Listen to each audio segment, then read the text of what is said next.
Hey everybody, this is herculespetix, founder, curator, docent, and gift shop employee of the herculespetix Academy of Comic Book Studies. Today we're going to be looking at Tales of the Armorkins by Larry Todd. This is an underground from Company & Sons, the great early underground publisher. They didn't last long, but they put out some very classic early underground comics. As we can see from the cover by Larry Todd, Larry Todd was a really good painter. I don't know if this is like oil and acrylic but he just painted very even though it was like goofy, cartoony stuff, he could really paint. And the colors on here, nice, beautiful painted cover, but they've got these silly little characters. Now, before I continue with this issue, I wanted to make an announcement. Unfortunately, I got an email a few days ago from YouTube, and if you've been watching the channel, I like to focus a lot on underground comics, and some of them are very, adult in nature. I put age restrictions on them so no one under 18 could watch them, and I also even censored the thumbnails if they had anything salacious on the cover, or even too gory, because that's part of the policy. But that wasn't enough, and so now, I don't know if it was an algorithm or a complaint, people are watching these videos and saying you should force them to take them down. Some of them, unfortunately, barely had any nudity in them. They were definitely sexual, but it was like an R movie, You didn't see any nipples even. But still, I guess it's just too salacious for YouTube. So I guess they have their reasons. To be honest, I'm sure if you could put pornography on YouTube within a month, every video on YouTube, or 90% would be something pornographic, so I get it. But I'm bummed because I was looking at these as artistic comics, even though they had some stuff that was, rated X. It was still in the context of telling adult stories and not just putting out pablum. So basically what I'm telling you this because I think I have a friend who's going to help me. I think I'm going to set up a Patreon, and it'll be a token amount, but I want people to have access to these videos. I put them all on private. All of my adult videos, you can't watch anymore. I still have them, and in the next few days, I'm going to see if I could set up some kind of Patreon. It would probably just be $1 a month, and then you will have access to all of these adult videos that YouTube doesn't like. So bear with me. If you're looking for some videos and you can't find them all of a sudden, that's why. And that includes all the Chambeadores videos, about 9 or 10 of the underground comics I put up. Some of the undergrounds, like today, for example, this is pretty much PG-13. Basically, all it has is some mild cussing and drug use. So it's very interesting. Larry Todd, a staple of the underground comics, he created Dr. Atomic, was in many anthologies, but also he loves science fiction. He was an illustrator for those digest-sized sci-fi magazines of the 60s and 70s, like Galaxy and If. So he was, not that underground as far as trying to, break the barriers of what's accepted. His stuff, this actually, without the drug references and the cussing, this could be an 80s black and white comic, like a post-Teenage Mutant Ninja Turtles black and white comic from the Boom, cashing in on that kind of story. Because they do have these goofy, funny, cute little characters who are also kind of like space warriors. And it totally reminded me of that when I was reading it, except for the fact that Larry Todd is much more facile at art than many of those 80s Boom guys. There's a lot of crappy art during that period. Larry Todd's a really good cartoonist. As we shall see, definitely has a Blvd inspiration. And I'm pretty sure that's the way it went. Blvd was drawing stuff before Todd, and they collaborated a few times. So this is 1970. Relatively early, before the undergrounds became glutted. And the inside front cover and back cover is just this one little story. We see this weird spaceship that looks like a piece of spaghetti or something. It's entering this planet's atmosphere. And there's some soldiers on patrol who are just like, basically they just want to blast it out of the sky. And their general or their commanding officer is like, no, you can't do that. Stop saying that. You're not going to destroy them. We have to make communication with them. That's the rules, the protocols. And this guy keeps like just saying they're drifting, but in a threatening manner. I think I have an excuse to shoot them. And the general has to yell at them. He's like, under no circumstances are you to fire unless I give the fucking order. But these guys just don't care. They really want to just blow this fucking ship out of the sky. They got bloodlust. So they keep trying to convince the general, they're not responding. That's kind of threatening, isn't it? So we can shoot him now, right? He's like, no. So finally they just say, fuck it. And they take matters into their own hands, these two fighter pilots, space pilots, and they blow the thing up. And then the guy basically just calls up his commanding officer on the vid phone and just like, what are you going to do about it? You know? Good luck. And the commanding officer just is like, gub. Like, I can't do anything, I guess. So now here we have the main story. The Armorkins. And it's called Prisoners of Love. I'm pretty sure this is the only issue of Armorkins. So look at this. We see that some of the Armorkins, that is so Blvd. Everything about it. So they're in prison. They're in this space prison. And they were captured by, you know, a hostile race. And the warden of the space prison calls them in. Because he's telling his second in command, this fish head guy. So he's got some name like that. Oh, Professor Argus Fish Cakes. But everyone calls him Fishy, and he doesn't like that. So he explains to Fishy, he's like, these guys, these Armorkins, they're known throughout the galaxy. They know everything about every kind of weapon. They're weapons masters. So we found this weird box that we think is a weapon, and we're going to ask them to figure out first what it is, because we can't figure it out. Our best scientists are stumped. This is a weird thing here, which I don't quite get. They have this, one of the Armorkins is named Radiation Blanket. And he literally is just, looks like he's in a big sleeping bag. We never see his face. We never see him. And it has the nuclear sign on it. So it's a radiation blanket. It's totally inexplicable. And he doesn't really do anything. They just kind of drag him along. But he's a character. He's one of the Armorkins. So the Armorkins take a look at it. And as you can see, very Blvd. So as he's looking at it, they do this thing I've never really seen in a comic. His balloon is split by these stars. He's given this really techno-speak explanation of what this thing does. You'd have to be like a, rocket scientist, know what he's talking about. But then it has the simultaneous translation from Armorkin technobabble. And he's basically saying it's some kind of teleporter. And he's talking to his buddies. And they can't understand. The captors are like, all they can hear is this technobabble. So he's like, guys, it's a teleporter. When I say now, grab me. And we'll all be teleported away. So they do. And Fishy says, I just wet my pants. Because he keeps springing leaks. His suit that keeps water in there, he bought a really cheap one. It keeps springing leaks. And the warden of the jail is just like almost crying with frustration. She's like, God damn it, they got away. So these guys have teleported. They're at the spaceport, but they don't have the keys to their spaceship, which is, impounded. So they round a corner and they see another Armorkin who basically never got captured. His name's Half-Brain. He lives up to his name. He's kind of a half-wit. And he's like, yeah, I've been waiting for you guys for 4 weeks. I hid when they captured you. So they show Half-Brain the teleporter. And now the warden basically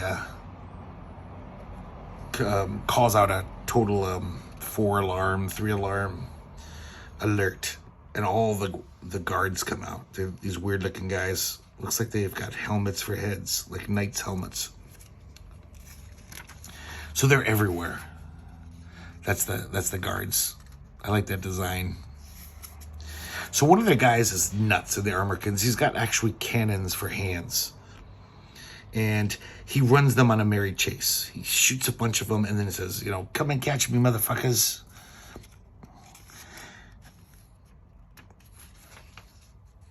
And then some of the Armorkins go into this, like, spaceship to kind of hide for a little while. So things chill out.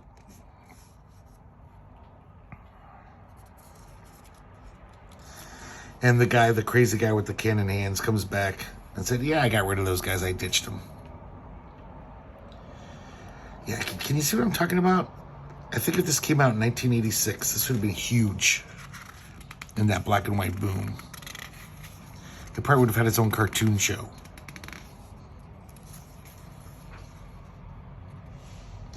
This is something, too, I try to find this on the internet, find out information. A lot of these pages are, like, split with this huge panel.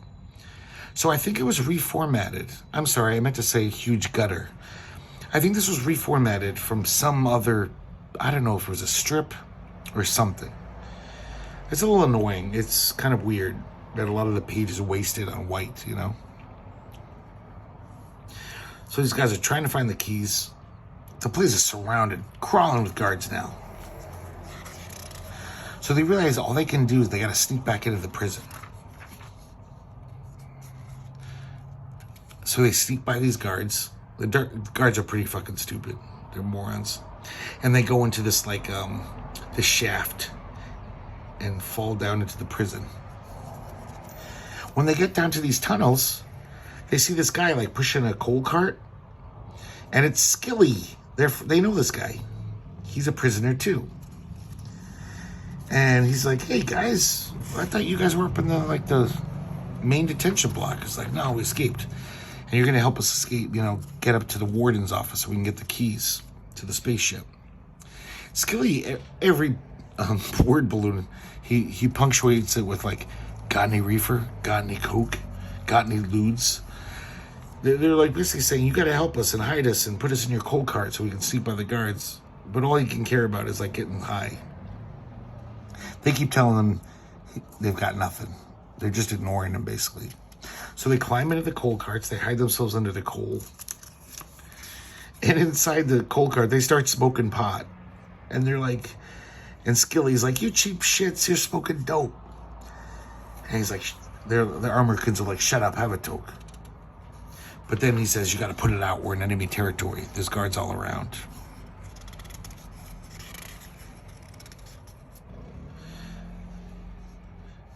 So then Skilly sees some other, you know, like prison workers. And he tells them the whole story. He's like, hey, I got these guys hiding in these coal carts. And we're trying to sneak up to the warden's office. And the Armorkins are like, what the fuck is he doing? He's blowing everything. But Skilly's got a plan. Skilly's like, I want you dudes to start a riot, dig? Because we need a distractive ploy, if you catch my meaning. That's another thing of his dialogue, almost like Von Baudet. Lots of slang. Everyone sounds like they're from Brooklyn, or they talk like Bugs Bunny or something, you know. Lots of slang. So, yeah, and some of these panels, the backgrounds are fucking gorgeous. I wish they were bigger. Because you can barely see them. I think because of the formatting issue, they had to shrink some panels. Too small. So all of a sudden, the guards are wise to these shenanigans. So they make the cart go faster. And they're riding on the tracks. They're trying to escape the guards. And they're also trying to find the elevator that goes up to the warden's place, so they can steal the keys. So they make it up there. Warden's still up there with Fish Boy. And the warden's even contemplating, you know, blowing up all the prisoners, because everyone's got a collar around their neck, all the prisoners. And they can blow up their heads at any time. So they capture the warden and Fishhead.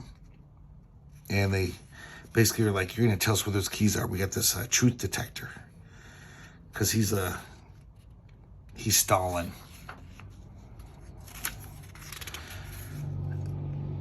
So Skilly finds the big master board where all the prisoners' numbers are, and there's like a red and a black button. One to free them, and I imagine the other button is to blow up their heads. So Skilly says, hey, this is my number. This will unlock my collar and I'll be free. But he hits the wrong button and he blows himself up. So the Armorkins now know which button is the button that frees them from their collars. They free every prisoner. And the prisoners are just like, riot! Free all political prisoners. Down with exploitation, off the pigs, fry the eggs. Dump the exploiters, dig the rhetoric.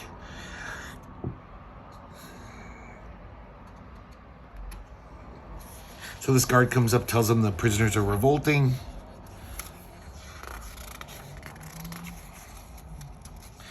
And the warden realizes that they're fucked. So he says, hey, Fishy, I got this escape ship. This is kind of an escape pod.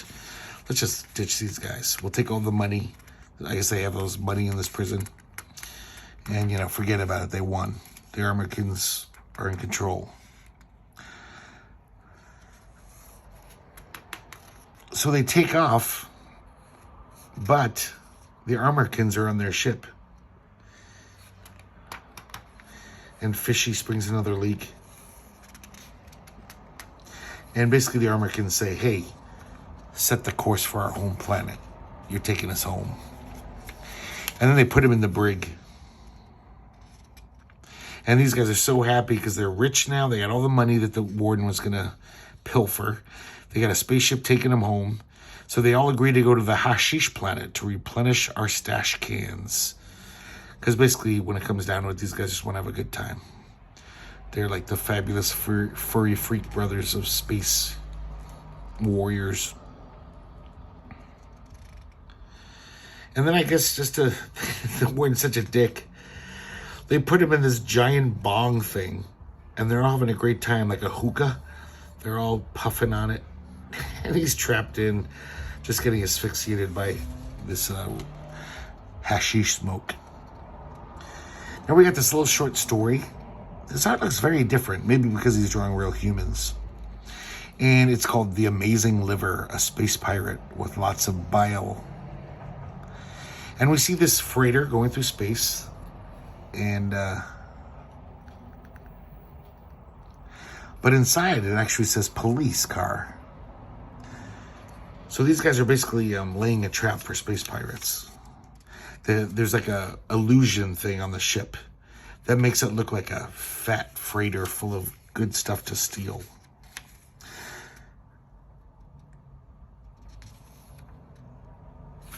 So all of a sudden, one of the robot crew says, on the captain, I'm sorry, we're on the pirate ship now. The robot crew says, Captain Liver, it's a freighter. A nice, juicy looking freighter to board. This assistant guy, the guy with the derby on, this crocodile looking dude, he's like, I don't know, this seems like a bunch of jive shit. Ain't no commercial freighter that dumb. Gotta be a catch. And everyone says, shut up, there's no catch. We're gonna get that freighter. And so the pirate ship flies in. Just like Von Baudet, Larry Todd was pretty good at designing these crazy spaceships. I don't think any science fiction artist ever drew spaceships like either of those guys. Very kind of cartoony, goofy spaceships. So Captain Liver makes the announcement to the ship and says, prepare for boarding or we'll blast you out of the sky. And then the police car drops its illusion. And it's like, this is the police. You're nabbed. And Captain Liver totally panics. He's like, reverse engines, reverse engines. And they're in this meteor, where these meteors are. So they just pinball out of there. They hit almost every asteroid on the way out. And the cops just crack up. They're just laughing. And they're laughing their asses so much, and it's such a good time. How goofy those guys are. They basically are just like, let him go. We'll get him next time. That was a good laugh. And then they fly off to, I don't know, get some other pirate ship. We have a back cover here. It's an ad, but it's kind of like it in a nice pinup. It's Trina. I don't even know if this comic ever came out. It's Tragedies of the Opium Traffic. And sounds kind of like a fun comic. It says it's coming soon from the Company and Sons. Maybe it did come out. I've never heard of it. So there you go. Tales of the Armorkins, a very tame underground. Yet kind of fun. And it's just nice to see Larry Todd doing what he loves to do best. Goofy science fiction. Cartoony sci-fi. And he's got some chops. So I hope you enjoyed it. And I'll see you here next time at the Herculespetix Academy of Comic Book Studies.